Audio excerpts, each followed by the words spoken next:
morning, children, and welcome to today's online classes. And today we are going to learn about the perfect tenses. The present perfect tense. The timeline of the present perfect tense tells us that we talk about an activity that started in the past and continues to the present in this tense. The structure is has or have plus past participle or the V3 form of the verb. So, the present perfect tense talks about the completeness of an action. The present perfect tense expresses the completion of the action or task of the present. For example, I have just tidied the house and fixed the TV. What have you done, George? I have just painted the bench you are sitting on. Have just tidied, have just painted.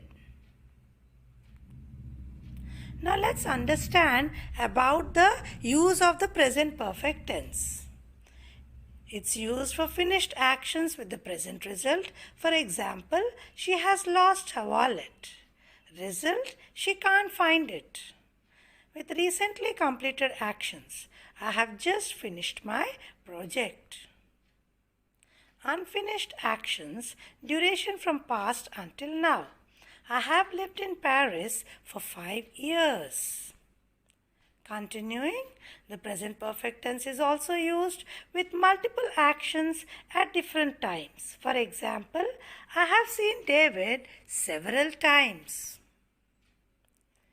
It's used to talk about changes over time. I have become more interested in medical sciences. So it expresses the changes that have come over time. About the life experiences. Have you ever eaten pizza before? So the experience in your life. Last but not the least, it talks about the accomplishments. Example, man has walked on the moon. Now, what is the structure of the present perfect tense? For an affirmative sentence, the structure is subject plus has or have plus V3. Has or have is used depending upon the subject, whether it is first person, second person or third person or singular or plural. For example, he has written an essay. Negative sentence, subject plus has or have plus not plus V3 form. So the not is added in the negative sentence. For example, he has not written an essay. Interrogative sentence, has or have plus subject plus V3 form of the verb followed by question mark. Has he written an essay? Now let's understand about the present perfect continuous tense. This tense is used to talk about actions which have begun in the past, continuing to the present and will end up in the near future. The structure of this sentence is has or have plus been plus present participle. Also we call it as the verb in the ing form. Let's look at the structure of the present perfect continuous tense. Subject plus has or have plus been plus verb in the ing form plus complement. For example, I have been reading a book. I is the subject, have been, reading is the present participle, a book is the verb complement. Now let's look at some examples to understand how the structure is used in sentences. I have been waiting for this bus for a long time. For is used to talk about the time period. He has been sleeping for 5 hours. As I said, 5 hours is the time period. The kids have been playing since morning. So morning is the time, therefore since is used. So we use for when you have to talk about the time period and we use since when you talk about a particular time. Now let's understand that in which cases do we use the present perfect continuous tense. with action verbs to talk about something that started in the past and is still true now.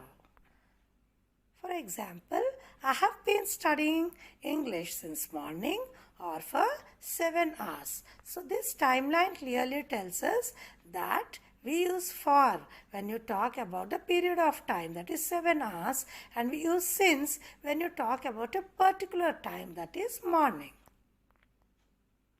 For repeated actions, especially with time expressions like recently, all day, these days. So, with such expressions, we use the present perfect continuous tense. For example, I have been eating too much these days. Also, we use this tense for continuous actions that are finished but with present results. The difference between the present perfect and the present perfect continuous is that this tense talks about the continuity of an action. For example, I have been running all morning. I am exhausted.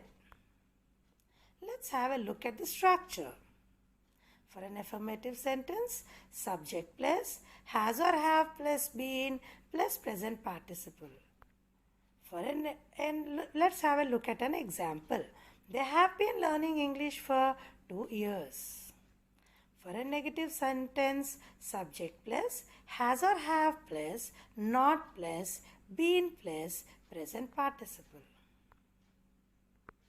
They have not been learning English for 2 years. The interrogative sentence, subject has or have plus subject plus been plus present participle. So the sentence begins with has or have, then the subject. Example, have they been learning English for 2 years? So this structure tells us that we use the present participle to show the continuity of the action, the incompleteness of the action. And thank you.